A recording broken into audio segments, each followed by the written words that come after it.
రామాయణం జై శ్రీరామ్ 17వ భాగం రామాయణం.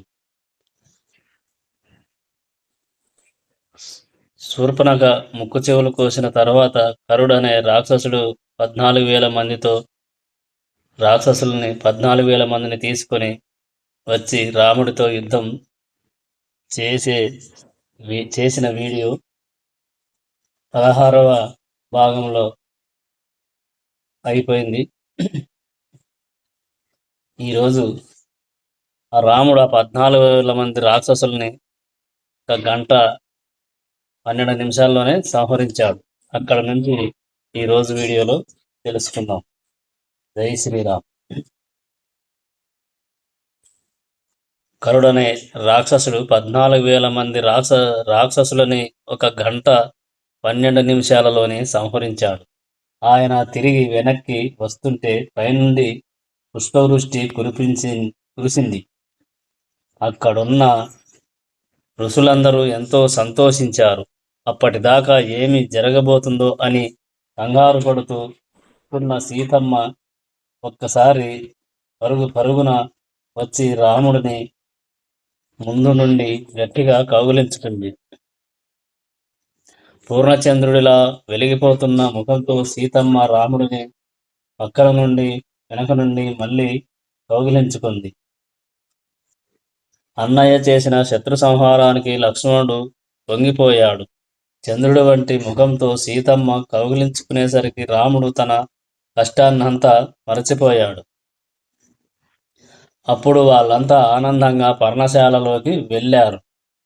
రాముడు కరదూషణలని సంహరించాడన్న అకంపనుడు అనే రాక్షసుడు చూసి లంకాపట్టణానికి చేరుకున్నాడు. అక్కడ ఆయన రావణుడి పాదముల మీద పడి రాముడు కర దూషణలను ఎలా సంహరించాడో వివరించాడు. ఆగ్రహించిన రావణుడు అసలు ఆ రాముడు ఎవరు, దండకారణ్యంలో ఎందుకున్నాడు,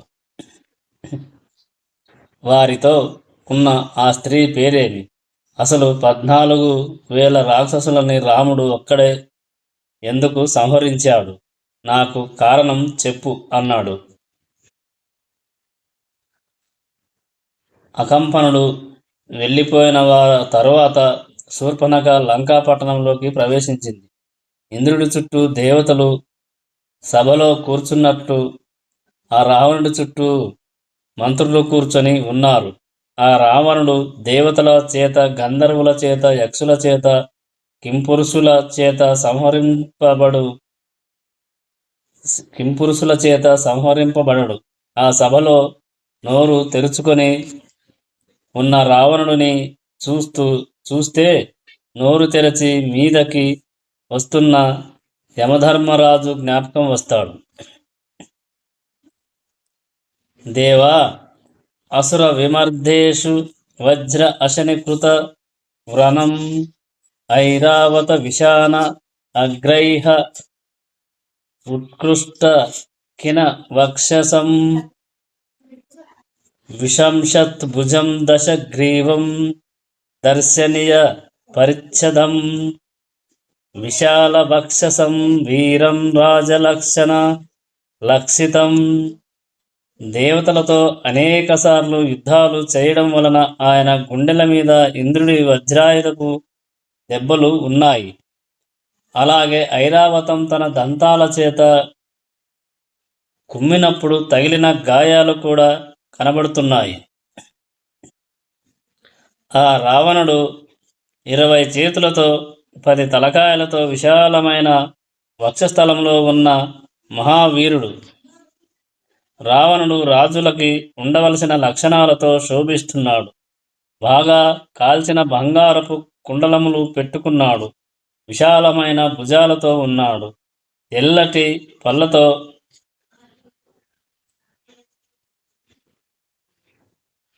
పర్వతం వంటి నోటితో ఉన్నాడు. శ్రీ మహావిష్ణువు యొక్క చక్రము చేత కొట్టబడ్డప్పుడు తగిలిన దెబ్బలు ఆయన శరీరం మీద ఉన్నాయి. అలాగే మిగిలిన దేవతల ఆయుధములు దెబ్బలు వాడి వంటి మీద ఉన్నాయి. అంతమంది దేవతల యొక్క దెబ్బలు తిన్న ఆయన ఎప్పుడూ శోభించలేదు. ఆయన అప్పుడప్పుడు సముద్రాలని కలయతిప్పుతూ ఉంటాడు. ఆయన పర్వతాలని విసురుతూ వ్యాయామం చేసేవాడు. కావాలని వెళ్ళి దేవతలతో యుద్ధం చేసేవాడు. ఎక్కడన్నా ఎవరైనా ధర్మ మార్గంలో ఉంటే వాళ్ళని హింసిస్తాడు. ఇతరుల భార్యల్ని బలవంతంగా తీసుకుని వచ్చి అనుభవించడం ఆయనకి చాలా ఇష్టం.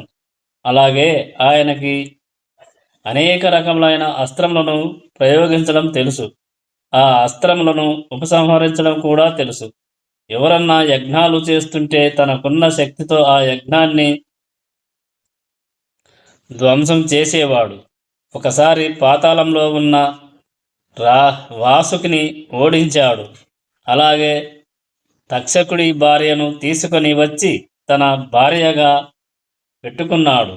కైలాసంలో కుబేరుడితో యుద్ధం చేసి ఆయన దగ్గర ఉన్న పుష్పక విమానాన్ని తెచ్చుకున్నాడు. కుబేరుడు స్వయంగా రావణుడికి అన్నయ్య, కాకపోతే కుబేరుడు మొదటి భార్య కొడుకు, రావణుడు రెండవ భార్య కొడుకు. ఉత్తర భారతంలో చైత్రరథం అనే అందమైన వనం ఉందని ఎవరో చెబితే రావణుడు అక్కడికి వెళ్ళి, ఇంత అందమైన వనం నాకు లేనప్పుడు ఎవరికి ఉండకూడదని ఆ వనాన్ని నాశనం చేశాడు. అలాగే స్వర్గలోకంలోనూ నందనవనాన్ని నాశనం చేశాడు. అప్పుడప్పుడు ఆకాశంలో నిలబడి సూర్యచంద్రుల గమనాన్ని ఆపుతాడు. రావణుడు బ్రహ్మదేవుడి కోసం 10,000 సంవత్సరములు తపస్సు చేశాడు. అన్ని సంవత్సరములు తపస్సు చేసిన బ్రహ్మదేవుడు ప్రత్యక్షం అవ్వకపోయేసరికి తన 10 తలకాయలు నరికి అగ్నిలో వేశాడు. అప్పుడు బ్రహ్మదేవుడు ప్రసన్నమై ఏమి కావాలి అని అడగగా, దేవదానవ గంధర్వ పిశాచ పతగ కురగైహ అభయం యస్య సంగ్రామే మృత్యుతో మానుషాధృతే. నేను పాముల చేత, యక్షుల చేత, గంధర్వుల చేత, కిన్నెరుల చేత, కింపురుషుల చేత ఎవరి చేత నాకు మరణం కలగకూడదు అని అడిగాడు. కానీ రావణుడు మనుషుల చేత మరణించకూడదని అడగలేదు. యుద్ధములలో దేవతలకి సమర్పించే సోమరసాన్ని ఆయన అపహరించేవాడు. ఎక్కడన్నా యజ్ఞం పూర్తి అవబోతుంది అనగా అక్కడికి వచ్చి ఆ యజ్ఞాన్ని ధ్వంసం చేయడం రావణుడికి బాగా ఇష్టం. సర్వకాలములయందు దుష్ట ప్రవర్తనతోనే ఉంటాడు. ఒకసారి రావణుడు కైలాస పర్వతాన్ని లేపాలని చూస్తే పరమశివుడు తన బొటన వ్రేలుతో ఆ పర్వతాన్ని కిందకు తొక్కాడు. అప్పుడు రావణుడి 2 చేతులు ఆ పర్వతం కిందనే ఉండడం చేత రావణుడు గట్టిగా అరిచాడు. ఆ ముల్లోకాలని భయంకంపితులని చేసే విధంగా అరిచాడు కనుక, రవం చేశాడు కనుక ఆయనని రావణ అని పిలిచారు. రావణం సర్వభూతానాం సర్వలోకో భయవహం రాక్షసి భ్రాతరం క్రూరం స దదర్శ మహాబలం. రావణాసురుడు తన లోకములకు, సర్వ ప్రాణులకు భయంకరుడు. అలాంటి రావణుడు మంత్రుల చేత పరివేష్టితుడై ఉండగా శూర్పణఖ భయపడుతూ ఆయన దగ్గరికి వెళ్ళి, నువ్వు ఎప్పుడు గ్రామ్యమైన భోగములని అనుభవిస్తూ ఉంటావు,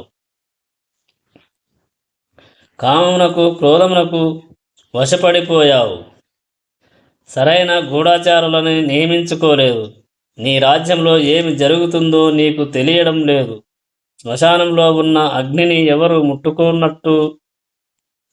ముట్టుకోనట్టు సింహాసనం మీద కూర్చున్న నీలాంటి వాడిని చూసి ప్రజలు దగ్గరికి రారు, నీ గూఢాచారులు ఎక్కడ ఏమి జరుగుతుందో తెలుసుకున్నా నీకు వచ్చి చెప్పరా చెప్పినా నువ్వు బాధపడవా? రోజు రోజుకి నీ శత్రువులు పెరిగిపోతున్నారు. నువ్వు మాత్రం కామంతో కళ్ళు మూసుకొని ఉండిపోయావు. ఒకసారి కానీ నువ్వు రాజ్యభ్రష్టుడివి అయ్యావంటే అవకాశం దొరికిందని ప్రజలు నిన్ను కొట్టి చంపుతారు. నీ కీర్తి అంతా సముద్రంలో ఉన్న పర్వతంలా ప్రకాశించడం మానివేస్తుంది. నువ్వు దండకారణ్యములని నువ్వు దండకారణ్యంలో మునులని హింసించమని 14,000 మంది రాక్షసులని పెట్టావు. కానీ ఒక్క రాముడు భూమి మీద నిలబడి ఇంతమందిని చంపేశాడు. ఇవన్నీ తెలుసుకోకుండా నీ ఇష్టం వచ్చినట్టు నువ్వు ప్రవర్తిస్తున్నావు. కొద్ది కాలంలోనే నీ పతనం ప్రారంభమవుతుంది అని పలికింది శూర్పణఖ. శూర్పణఖ మాటలు విన్న రావణుడు, అసలు ఆ రాముడు ఎవరు? అరణ్యానికి ఎందుకు వచ్చాడు? ఆయన దగ్గర ఉండేటటువంటి ఆయుధములు ఏమిటి? రాక్షసులని ఎందుకు చంపాడు? నీ ముక్కు చెవులను ఎవరు కోశారు? నువ్వు చూసింది చూసినట్టు నాకు చెప్పు అన్నాడు రావణుడు. దీర్ఘబాహు విశాలాక్ష తీర కృష్ణ అజిన అంబర కందర్ప సమ రూప చ రామో దశరథ ఆత్మజ. అప్పుడా శూర్పణఖ రాముడు పెద్ద పెద్ద చేతులతో విశాలమైన కన్నులతో మునులలాగా నారచీర కృష్ణాజినం వేసుకొని మన్మధునిలా అందమైన రూపంతో ఉంటాడు. ఆయన దశరథ మహారాజు పెద్ద కుమారుడు. దేవేంద్రుడు పట్టుకున్నట్టు ధనస్సుని పట్టుకొని నారాచ బాణములను సంధిస్తే అవి నోరు తెరుచుకొని విషం కక్కుతూ వస్తున్న మహా సర్పాలలాగా ఉంటాయి. రాముడు 14,000 మంది రాక్షసులని చంపుతున్నప్పుడు నేను అక్కడే ఉన్నాను. చంపినవాడు రాముడని నాకు తెలుసు. కానీ రాముడు బాణం ఎప్పుడు తీశాడో, వింటినారికి ఎప్పుడు తొడిగాడో, ఎప్పుడు గురి చూసి వదిలాడో నేను చూడలేదు. కానీ రాక్షసుల తలకాయలు టకటక తెగిపోవడం నేను చూశాను. రాముడు అంత తీవ్రమైన వేగంతో బాణ ప్రయోగం చేస్తాడు. రాముడితో గుణములయందు తేజస్సు యందు సమానమైన వాడు ఆయన తమ్ముడు లక్ష్మణుడు ఉన్నాడు. రామస్య దక్షిణే బాహుః నిత్యం ప్రాణో బహిః చరః. ఆ లక్ష్మణుడు రాముడికి కుడి భుజంలా, బయట తిరుగుతున్న ప్రాణంలా సర్వకాలములయందు రాముడిని రక్షిస్తూ ఉంటాడు. రాముడి భార్య సీత. ఆమె పూర్ణ చంద్రబింబంలా ఉంటుంది. విశాలమైన నేత్రములు కలిగి ఉంటుంది. నిరంతరం రాముడిని అపారమైన ప్రేమతో సేవిస్తూ ఉంటుంది. ఆమె నల్లటి జుట్టుతో ఉంటుంది. అందమైన ముక్కుతో, అందమైన స్వరూపంతో ఉంటుంది. ఎంతో కాంతివంతంగా ఉంటుంది. ఆవిడ సాక్షాత్తు ఇంకొక శ్రీలక్ష్మిలా ఉంటుంది. కాల్చి తీసిన బంగారంలా ఆవిడ శరీరం ఉంటుంది. ఎర్రటి రక్తం లోపల నుండి కనబడుతున్నటువంటి తెల్లటి గోళ్లతో ఉంటుంది. పద్మం లాంటి ముఖంతో, సన్నటి నడుముతో ఉంటుంది.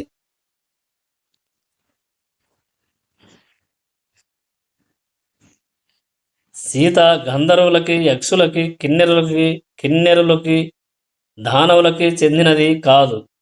ఆమె నరకాంత. కానీ ఈ భూమండలంలో నేను ఇప్పటి వరకు అటువంటి సౌందర్య రాశిని చూడలేదు.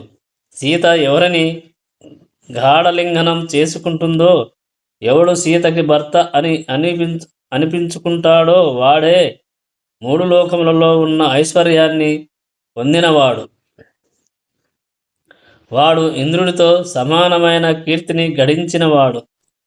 నాకు ఆ సీతని చూడగానే ఈమె మా అన్నయ్యకి భార్య అయితే ఎంత బాగుంటుందో అనిపించింది.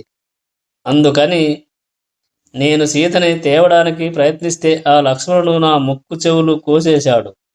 అన్నయ్య, నువ్వు కాని సీతని చూస్తే మన్మథ బాణాలకి అయిపోతావు. నిజంగా నీకు సీతని భార్యను చేసుకోవాలని ఉంటే ఇంకా ఆలోచించకుండా వెంటనే బయలుదేరు. నువ్వు సీతని నీదిగా అనుభవించు, అడ్డొచ్చిన రాముడిని సంహరించు అని పలికింది శూర్పణఖ. శూర్పణఖ మాటలు విన్న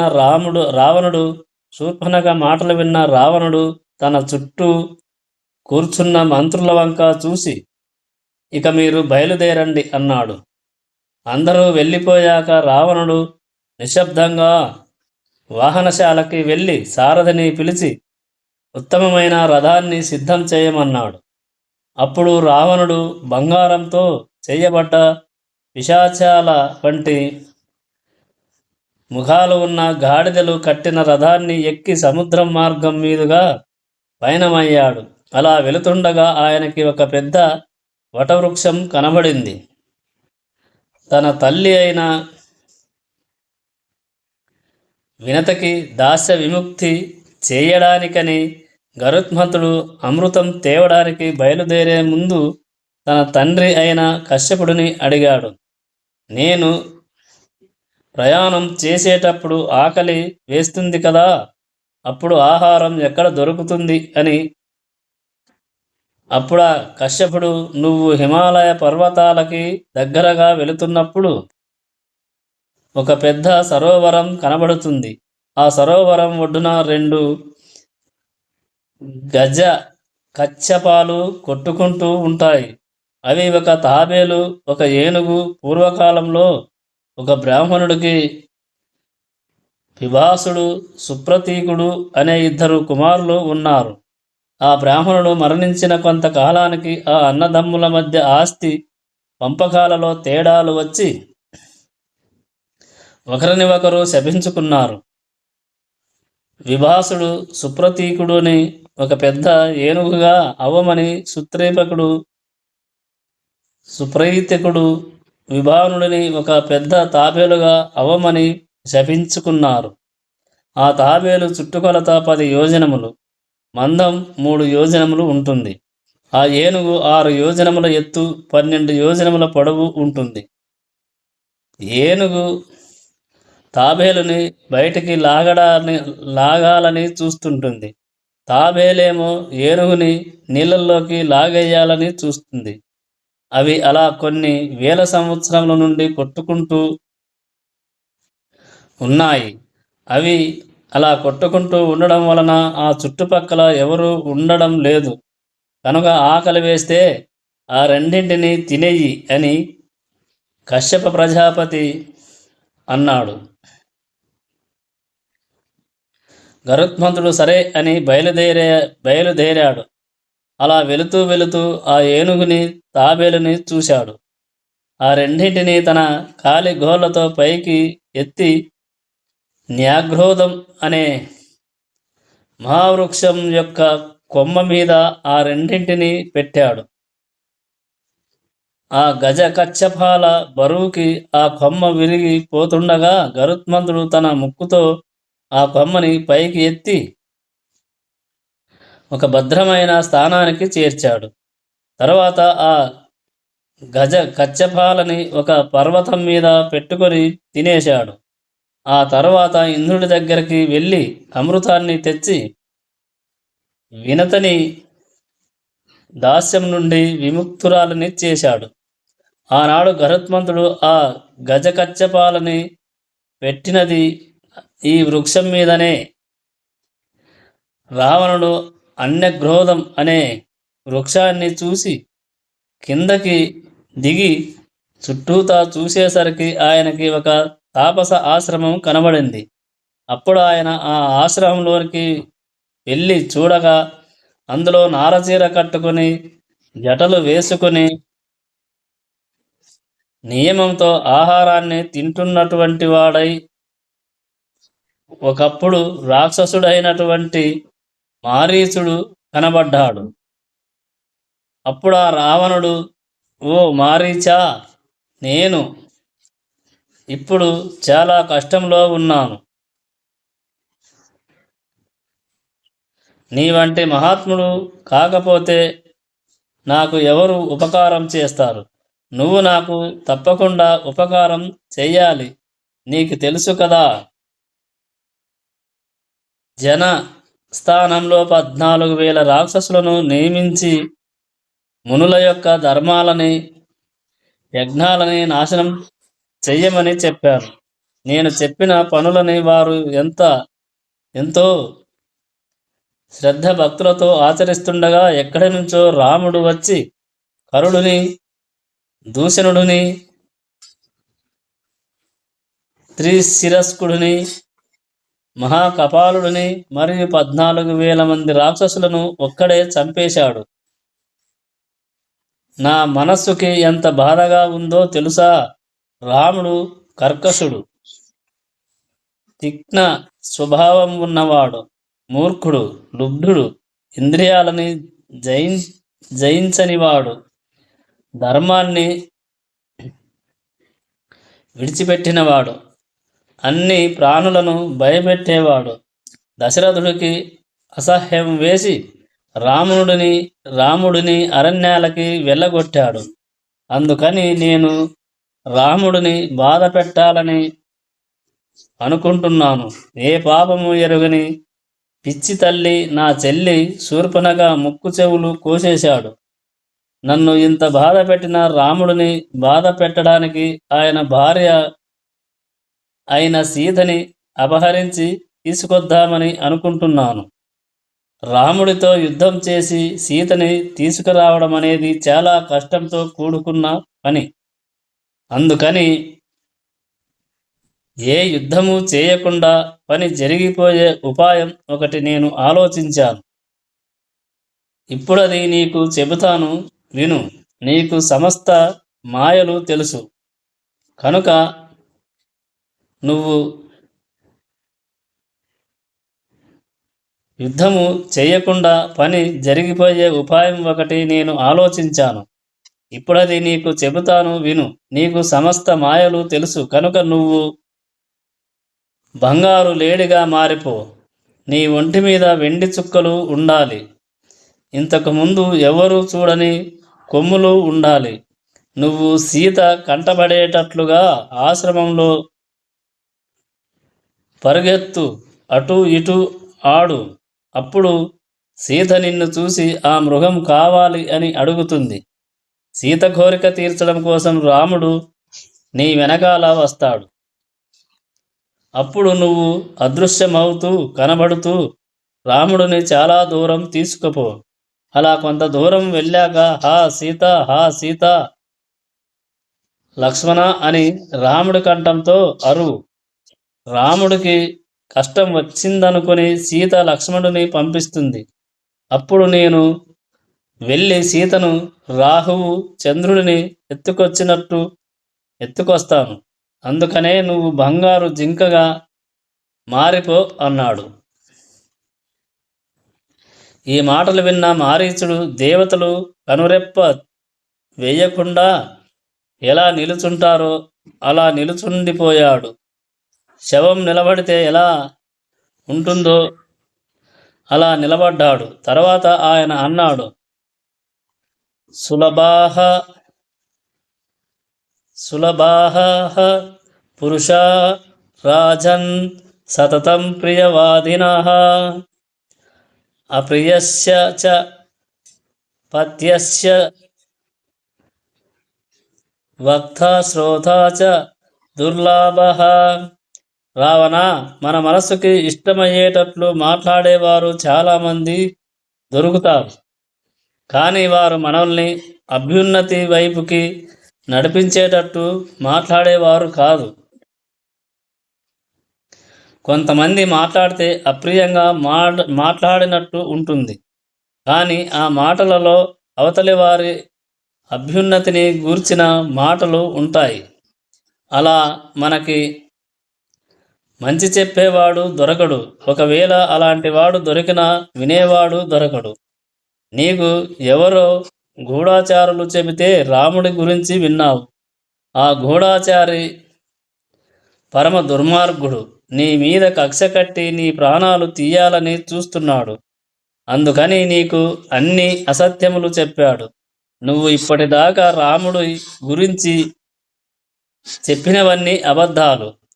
రాముడు మహాధర్మాత్ముడు. మహేంద్రుడికి, వరుణుడికి ఎటువంటి పరాక్రమం ఉంటుందో రాముడికి అలాంటి పరాక్రమం ఉంది. అందరూ వచ్చి రాజ్యం తీసుకో అని అడిగిన తన తండ్రిని సత్యమునందు నిలబెట్టడం కోసమని రాముడు అరణ్యాలకి వచ్చాడు. నీ మాటలు వింటుంటే నాకు ఒక అనుమానం వస్తుంది. సీతమ్మ మానవ స్త్రీ కాదు. నిన్ను చంపడానికని, రాక్షస కులాన్ని నాశనం చేయడానికని భూమి మీదకు వచ్చిన దేవతా స్త్రీ. నీకు పుట్టిన ఈ నీచమైన కోరిక వలన నువ్వు నశించిపోతావు. నీతో పాటుగా లంకాపట్టణం నశించిపోతుంది. రాక్షసులందరూ భూమి మీద పడి నశించిపోతారు. నీకు ఎవరో అబద్ధాలు చెప్పారు. ఆ మాటలు విని అన్నీ నీకు తెలుసనుకొని ఆ మాటలు ఇంకొకరికి చెబుతున్నావు. నువ్వు రాజువి. ఇంత చపల బుద్ధితో ఉండకూడదు. రామో విగ్రహవాన్ ధర్మ సాధు సత్యపరాక్రమ రాజా సర్వస్య లోకస్య దేవానాం ఇవ వాసవ. ప్రపంచంలో ఉన్న ధర్మాన్ని తీసుకొని వచ్చి ఒకచోట పోసి దానికి ప్రాణం పోస్తే ఆయనే రాముడు. సత్యమే పరాక్రమముగా కలిగినవాడు. రాముడు ఈ లోకములన్నింటికీ రాజు. అటువంటి రాముడి జోలికి వెళితే నువ్వు నాశనమైపోతావు. నీకు తెలియక సీతమ్మని తీసుకొస్తాను అంటున్నావు.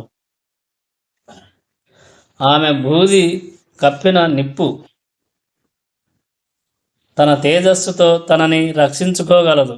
ఆమె కారణ జన్మురాలు. రాముడి యొక్క కోదండం నీడలో రక్షింపబడుతున్న సీతమ్మని అపహరించి తేవడం నీ తరం కాదు. రావణ, ఆవిడని అపహరించడానికి నీ శక్తి సరిపోదు.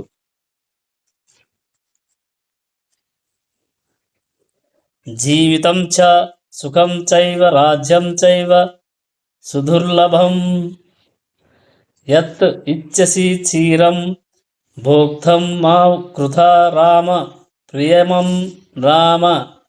ప్రియం. నీకు రాజ్యం ఉంది. నిన్ను కామించిన భార్యలు కొన్ని వేల మంది ఉన్నారు.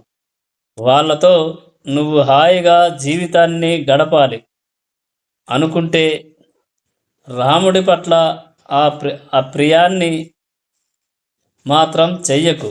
నీకు ఒక విషయం చెబుతాను, గుర్తుపెట్టుకో.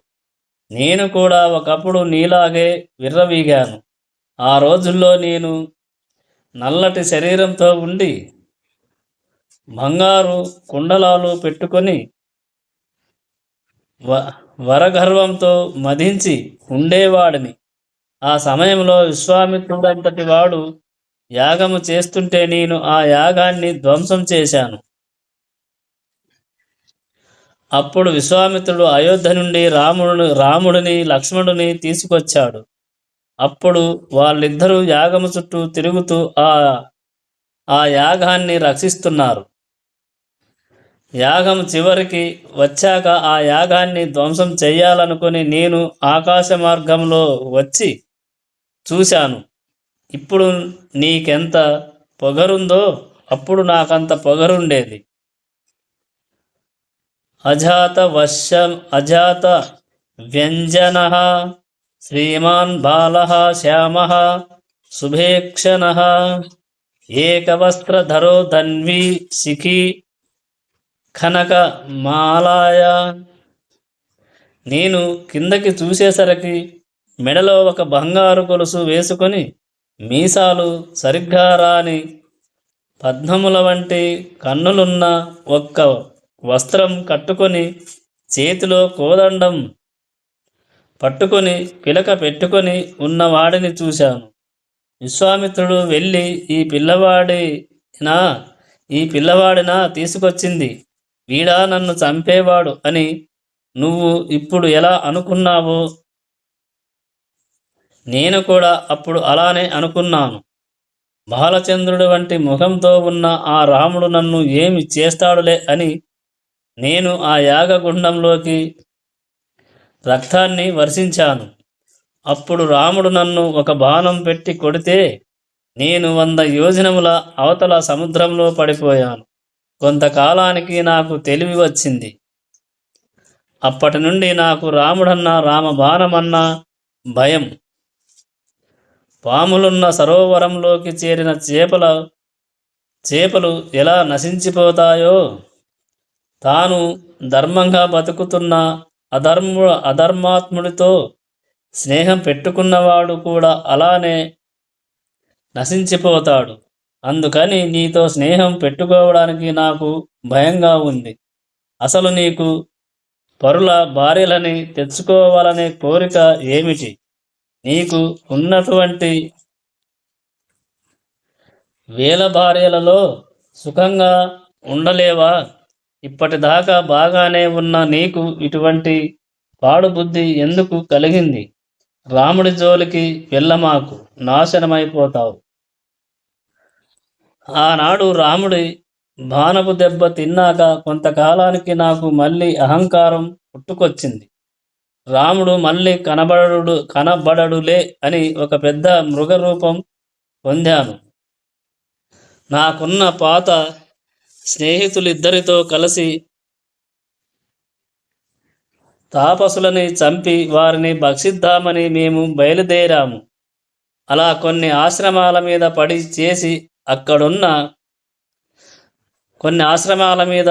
చేసి అక్కడున్న తాపసులని భుజించాము. తరువాత మేము అలా తిరుగుతుండగా నాకు నారచీర కట్టుకొని జటలు వేసుకొని సీతమ్మతో లక్ష్మణుడితో కలిసి కోదండం పట్టుకొని ఉన్న రాముడు కనిపించాడు. అయితే రాముడు మారిపోయాడు. ఇప్పుడు ఆయన ఒక తాపసి కనుక నేను తినేయచ్చు అనుకొని నా స్నేహితులిద్దరినీ ప్రోత్సహించి రాముడి మీదకి పంపాను. అప్పుడు రాముడు వాళ్ళిద్దరిని 2 బాణాలతో సంహరించాడు. నేను కనబడితే రాముడు నన్ను చంపేస్తాడని ఆయనకి కనబడకుండా పారిపోయి వచ్చేశాను. అప్పటి నుంచి నాకు నిద్రలో రాముడు కోదండం పట్టుకొని కనబడుతున్నాడు. నేను ఉలిక్కిపడి లేచిపోతుంటాను. అందుకని ఇక చంపడాలు మానేసి నారచీర కట్టుకొని శాకాహారం తింటూ తపస్సు చేసుకుంటున్నాను.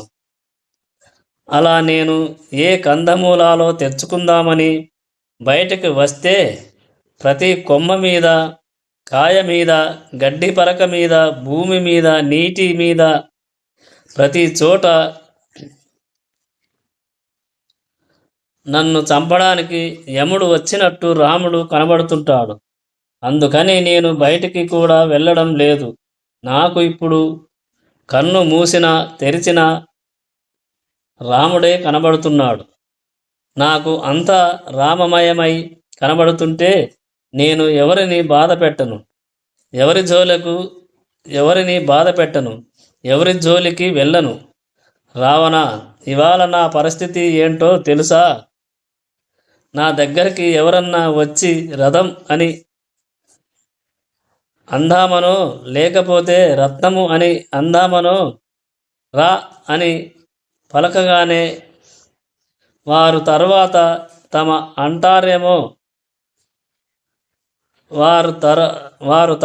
మా అంటారేమో అని నేను తర్వాత మా అంటారేమో అని నేను పారిపోతున్నాను. నీ తీరక యుద్ధం చేస్తాను అంటే యుద్ధం చేసుకో. నా మాటలు విని నీ కోరిక తీరిపోతే ఎలా వచ్చావో అలా వెళ్ళిపో. ఈ రెండింటిలో ఏదో ఒకటి చెయ్యి. ఇందులోకి నన్ను మాత్రం లాగకు. ప్రతిసారి మా చెల్లి ముక్కు చెవులు కోసాడు అంటున్నావు కదా, అసలు మీ చెల్లి ఏమి చేసిందని ఆవిడ ముక్కు చెవులు కోసేశారో అని మీరెప్పుడన్నా అడిగారా? ఇలా అడగకుండా వెళ్ళిన ఆ కరుడు మరణించాడు. నువ్వు కూడా అదే మార్గంలో వెళ్ళిపోతున్నావు.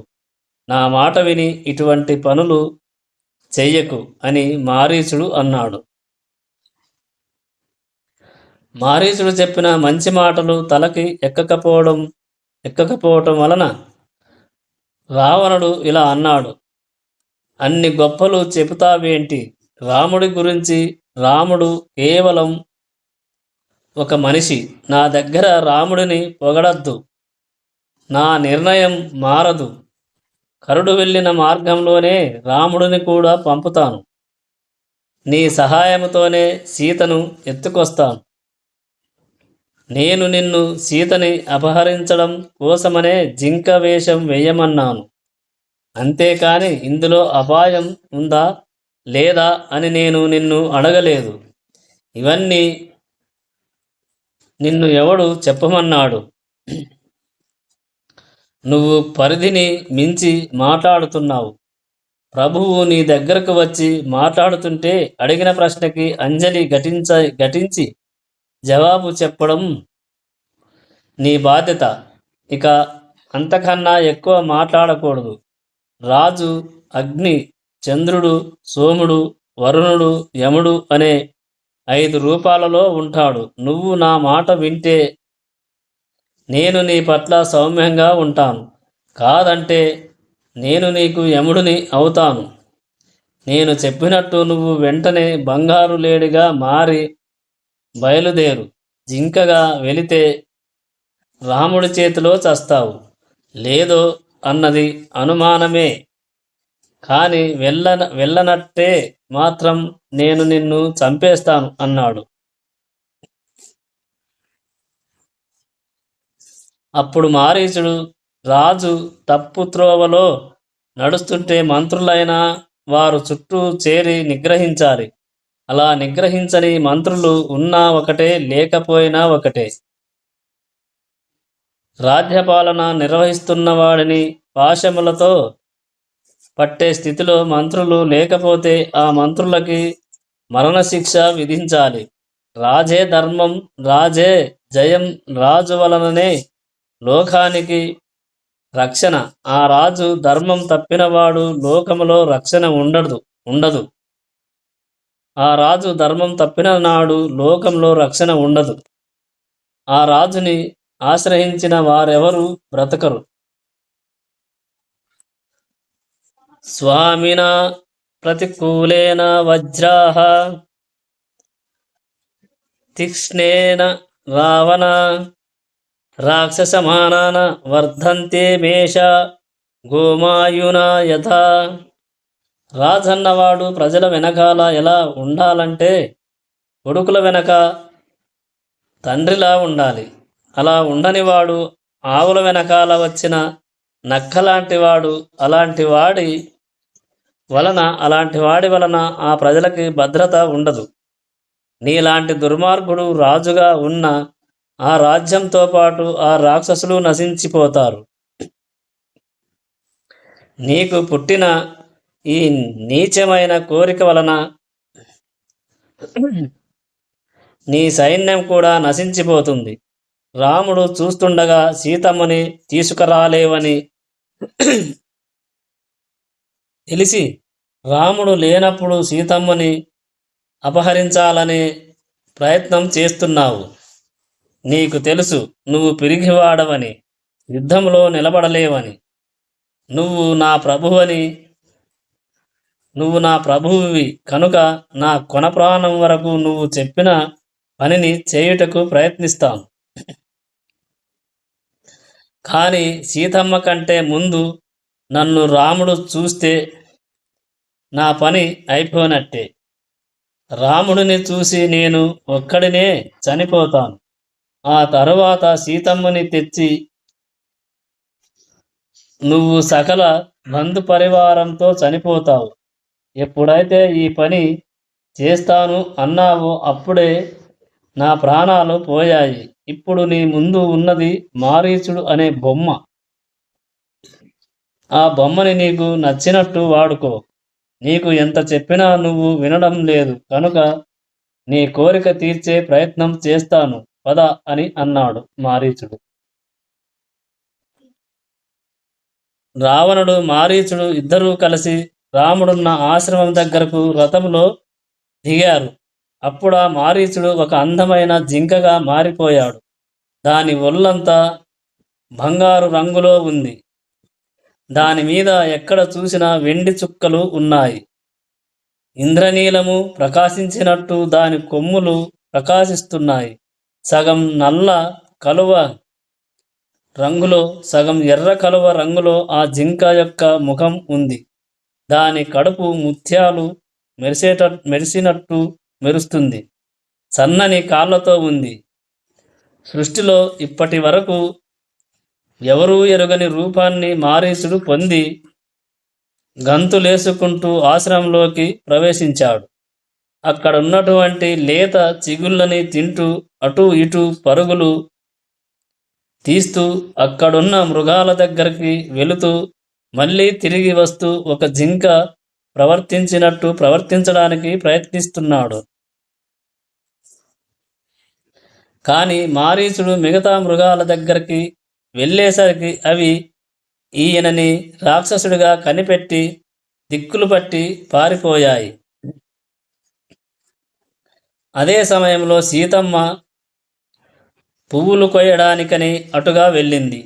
ఆవిడ కర్ణికారవ వృక్షం యొక్క పువ్వులు కోస్తుంటే ఆవిడకి అభిముఖంగా వచ్చి మారీచుడు నిలబడ్డాడు. ఆ జింకని చూసిన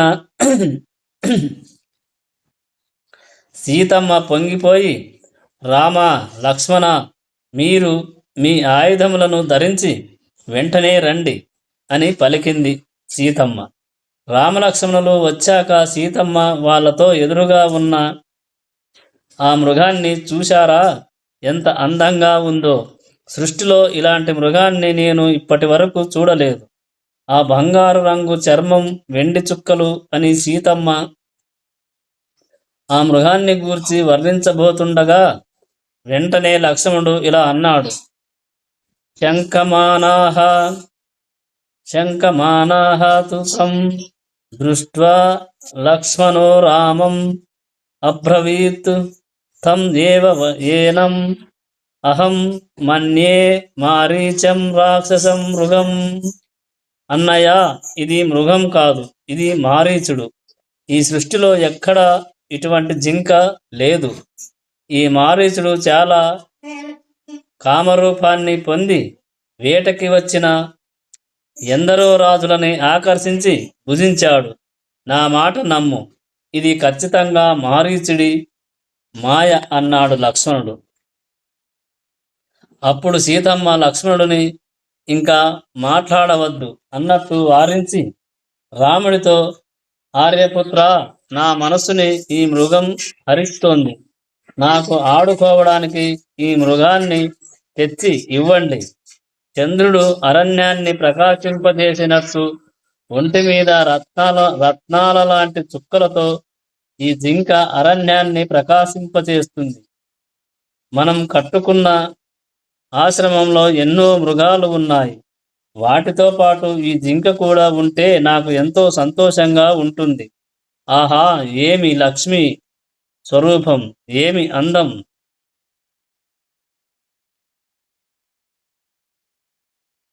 అని సీతమ్మ రాముడితో పలికింది. లక్ష్మణుడు, అన్నయ్య, ఇది మృగం కాదు, ఇది మారీచుడు. ఈ సృష్టిలో ఎక్కడా ఇటువంటి జింక లేదు. ఈ మారీచుడు ఇలా కామరూపాన్ని పొంది వేటకు వచ్చిన ఎందరో రాజులని ఆకర్షించి భుజించాడు. నా మాట నమ్ము, ఇది ఖచ్చితంగా మారీచుడి మాయ అన్నాడు. అప్పుడు సీతమ్మ లక్ష్మణుడు ఇంకా మాట్లాడవద్దు అన్నట్టు వారించి రాముడితో, ఆర్యపుత్ర, నా మనసుని ఈ మృగం హరిస్తుంది. నాకు ఆడుకోవడానికి ఆ మృగాన్ని తెచ్చి ఇవ్వండి అని అడిగింది. ప్రకాశం, మీరు ఎలాగన్నా సరే రాముడు, మీరు ఎలాగైనా సరే ఆ మృగాన్ని పట్టి నాకు ఇవ్వండి అని సీత కోరింది. ఇంకా కొంతకాలంలో ఇంకా కొంతకాలంలో అరణ్యవాసం పూర్తయిపోయి మనం అంతఃపురానికి వెళ్ళిపోతాము.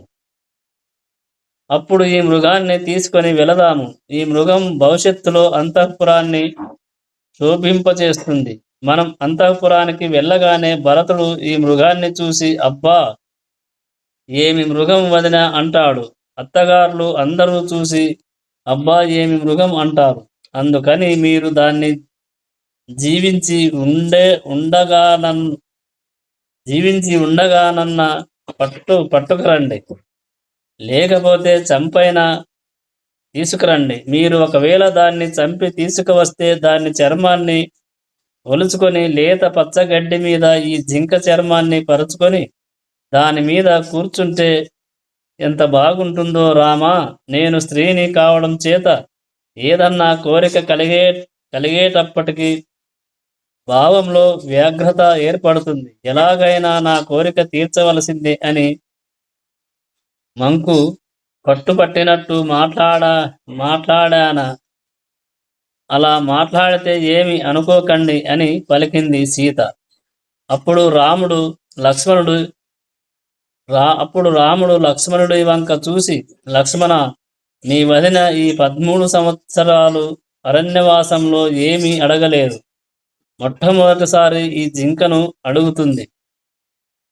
ఆ మృగం పట్ల ఎంత వ్యామోహాన్ని పెంచుకుందో మీ వదిన మాటలలో స్పష్టంగా అర్థమవుతుంది. ఆమె ఇంతగా ఈ మృగాన్ని అడుగుతుంటే తీసుకురాను అని నేను ఎలా అనగలను? అందుకని నేను ఆ మృగాన్ని పట్టుకొని తీసుకువస్తాను. ఒకవేళ నేను దాన్ని ప్రాణాలతో తీసుకురాలేకపోతే దాని శరీరాన్ని అయినా తీసుకువస్తాను. మీ వదిన చెప్పినట్టు ఇలాంటి మృగాన్ని నేను ఎక్కడా చూడలేదు. ఇలాంటివి నాకు తెలిసి 2 ఉన్నాయి. ఒకటి చంద్రుడిలో ఉంది, ఇది భూమి మీద ఉంది. దీని అర్థం ఏమిటంటే చంద్రుడిలో ఎటువంటి మృగం ఉండదు, అలాగే భూమి మీద ఇది ఉందంటే ఈ 2 మాయే అని అర్థం. ఒకవేళ నువ్వు చెప్పినట్టు ఆ మృగం మారీచుడే అయితే నేను వాడిని సంహరిస్తాను. లక్ష్మణ, చాలా జాగ్రత్త సుమా. ప్రతి క్షణము నువ్వు శంకిస్తూనే ఉండాలి. నువ్వు మరియు జటాయువు సీతని జాగ్రత్తగా కాపాడండి అని చెప్పి రాముడు ఆ మృగాన్ని పట్టుకోవడానికి దాని వెనకాల వెళ్ళాడు. జింక రూపంలో ఉన్న మారీచుడు ముందు పరిగెడుతున్నాడు, వెనకాల రాముడు పరిగెడుతున్నాడు. ఆ మారీచుడు కంటబడినట్టు కనబడి మాయమవుతూ మందలలో కలిసిపోతూ అటూ ఇటూ పరుగులు తీస్తున్నాడు. మారీచుడు రాముడికి ఒక్కొక్కసారి ఇక్కడే కనబడుతున్నాడు, కానీ రాముడు అక్కడికి వెళ్ళేసరికి అక్కడెక్కడో దూరంగా కనబడతాడు. సరే అని రాముడు అక్కడి దాకా పరుగు తీసి వెళ్ళేసరికి అంతరార్థానమైపోతున్నాడు. అలా రాముడిని పరిగెత్తించి ఆ అరణ్యంలోకి చాలా దూరంగా తీసుకుపోయాడు. అప్పుడిక రాముడు పరుగెత్తలేక అలసిపోయి ఒక చెట్టు కింద కూర్చున్నాడు. అప్పుడు దూరంగా మృగాల యొక్క మందలో చెవులు అటూ ఇటూ తిప్పుతూ ఆ మృగం మళ్ళీ కనబడింది. ఈ మృగాన్ని పట్టుకోవడానికి ఇక పరిగెత్తడం అనవసరమని రాముడు అనుకొని ఒక త్రాచుపాము లాంటి బాణాన్ని కోదండానికి సంధించి బ్రహ్మంగారి చేత నిర్ణయింపబడిన బ్రహ్మాస్త్రాన్ని అభిమంత్రించి ఆ మృగం వైపు గురి చూసి బాణాన్ని విడిచిపెట్టాడు. ఆ బ్రహ్మాస్త్రం నిప్పులు కక్కుతూ మారీచుడి మీద పడింది. అప్పుడు ఆ మారీచుడు రాముడిని సర్వంతో గట్టిగా హా సీత, హా సీత, లక్ష్మణ అని అరిచాడు. ఆనకట్ట పగిలి అందులో నుండి నీరు బయటకి వస్తే ఎలా ఉంటుందో అలా మారీచుడి శరీరం నుండి నెత్తురు బయటకి ప్రవహిస్తుండగా ఆ మారీచుడు భూమి మీద తన నిజ స్వరూపంతో పడిపోయాడు. ఆ దృశ్యాన్ని చూసిన రాముడికి వెంటనే సీతమ్మ గుర్తుకు వచ్చింది. లక్ష్మణుడి మాట గుర్తుకు వచ్చింది. సీతకి ఎటువంటి ఉపద్రవం రాలేదు కదా అని బెంగ పెట్టుకొని అక్కడున్నటువంటి 2 మృగాలని సంహరించి వాటి మాంసాన్ని తీసుకొని గబగబా ఆశ్రమం వైపు బయలుదేరాడు. ఇంతలో మారీచుడు అన్నటువంటి హా సీత, హా లక్ష్మణ అనే కేక సీతమ్మ చెవిన పడింది. అప్పుడు సీతమ్మ లక్ష్మణుడిని పిలిచి, చూడవయ్యా, మీ అన్నగారు ఏదో ఉపద్రవంలో ఉన్నాడు, ఏదో ఆపదలో ఉన్నాడు. హా సీత, హా లక్ష్మణ అని ఒక పెద్ద కేక వేశారు. బలిష్టమైన ఎద్దుని సింహం లాగుకొని పోతుంటే ఆ ఎద్దు ఎలా అరుస్తుందో ఇవాళ మీ అన్నగారు అలా అరుస్తున్నారు. నాకు చాలా బెంగగా ఉంది. నువ్వు వెంటనే బయలుదేరి అరణ్యంలోకి వెళ్ళు అని పలికింది సీత. అప్పుడు లక్ష్మణుడు, వదిన, నువ్వు అనవసరంగా కంగారు పడుతున్నావు. అన్నయ్యకి ఏ ప్రమాదము రాదు అని అన్నాడు లక్ష్మణుడు. తన భర్త ప్రమాదంలో ఉన్నాడేమో అన్న బెంగతో ఉన్న సీతమ్మ లక్ష్మణుడి మాటలకి ఆగ్రహించి, నాకు ఇప్పుడు అర్థమయ్యింది నువ్వు ఎందుకు వచ్చావో. నువ్వు మీ అన్నయ్యకి తమ్ముడివి కావు. నువ్వు మీ అన్న పాలిట పరమ శత్రువువి. అందుకే మీ అన్న ప్రమాదంలో ఉంటే నువ్వు ఇంత సంతోషంగా కూర్చోగలుగుతున్నావు. నువ్వు ఇంతకాలం రాముడి వెనకాల ఉండడానికి కారణం నా మీద నీకు కోరిక ఉండడమే. అందుకే రాముడికి ప్రమాదం వస్తే నన్ను పొందాలని వెనకాలే వచ్చావు. నీ ముఖంలో ఒక గొప్ప నమ్మకం, హాయి కనబడుతున్నాయి. శత్రువు చేతిలో దెబ్బతిన్న రాముడి గొంతు విని ఇంత హాయిగా కూర్చున్నావు. ఈ క్షణం కోసమే నువ్వు 13 సంవత్సరాల నుండి నిరీక్షిస్తున్నావు. మహాపాపి, ఎంత ద్రోహబుద్ధితో వచ్చావురా. నువ్వు రాముడిని విడిచిపెట్టి ఉండలేక రాముడికి సేవ చేయడానికే వచ్చిన వాడివి. అయితే రాముడు అరణ్యంలో హా సీత, హా లక్ష్మణ అని అరిస్తే నువ్వు ఇంత హాయిగా కూర్చోగలవా? నాతో కూడా చెప్పకుండా అన్నగారిని కాపాడడం కోసం పరుగెత్తేవాడివి. బహుశా భరతుడే నిన్ను పంపాడేమో. మీ ఇద్దరూ కలిసి కుట్ర చేశారు అని పలికింది సీత.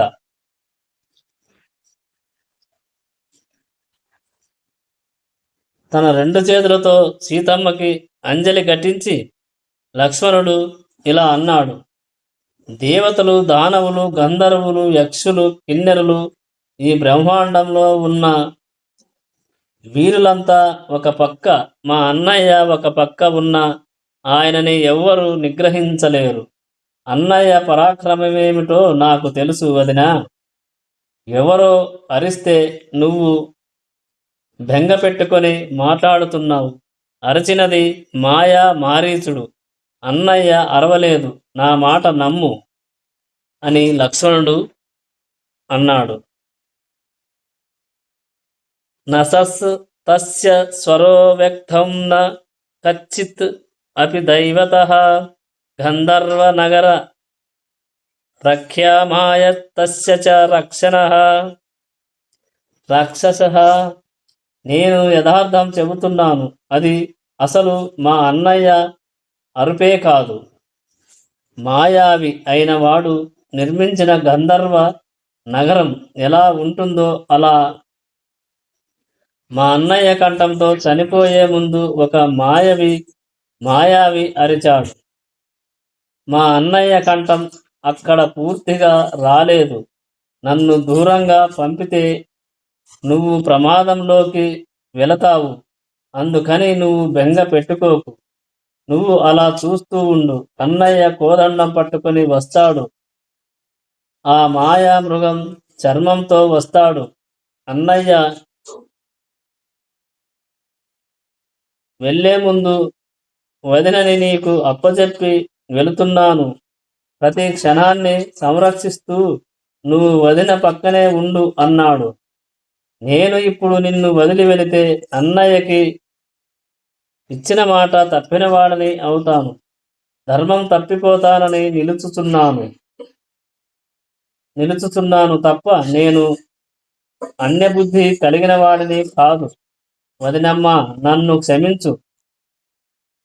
అన్నయ్య మాట మీద నేను నిలబడేటట్టు అనుగ్రహించు. నిన్నగాక మొన్న కరదూషణములతో కలిపి 14,000 మంది రాక్షసులని అన్నయ్య చంపాడు. అన్నయ్య మీద రాక్షసులు పగబట్టి ఉన్నారు.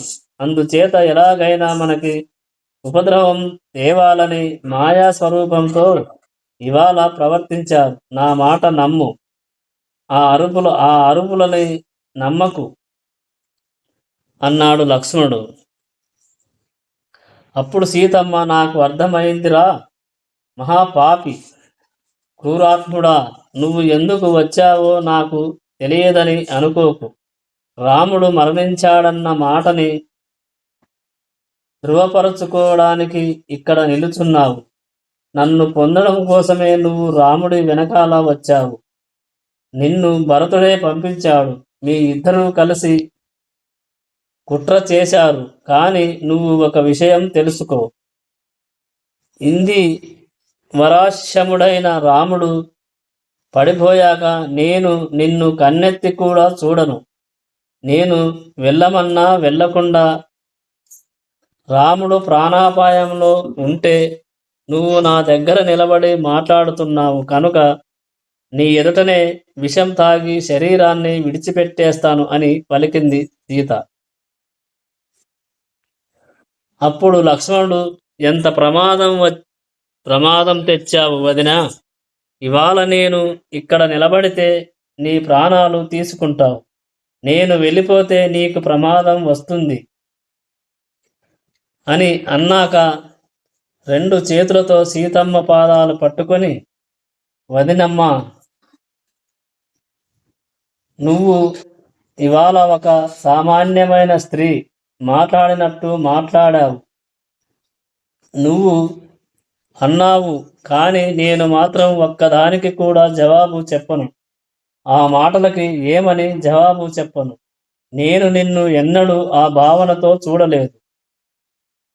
అటువంటి నన్ను ఇన్ని మాటలు అన్నావు. భరతుడిని కూడా కలిపావు. ఎన్ని మాటలు పలికితే నేను తిరిగి నీ మాటలకి జవాబు చెప్పగలను. అందుకని నేను ఏ ఒక్క మాటకి జవాబు చెప్పను. నీవు వదినమ్మవి, పెద్దదానివి అనడానికి నీకు అర్హత ఉంది. కానీ నన్ను ఇన్ని మాటలు అని దూరంగా పంపించడం వలన ఫలితాన్ని మాత్రం నువ్వు పొందుతావు. వదిన నాతో అన్న మాటలని నేను అన్నయ్యతో చెప్పలేను కనుక ఓ వనదేవతలారా, మీరు నాకు సాక్ష్యంగా ఉండండి. నేను ఇప్పుడు వదినని వెళ్ళడంలో ఉన్న న్యాయాన్ని వనదేవతలు గ్రహించేదరుగాక. వదినమ్మ, నేను రాముడి దగ్గరకు వెళుతున్నాను. నిన్ను ఈ వనదేవతలు రక్షించాలని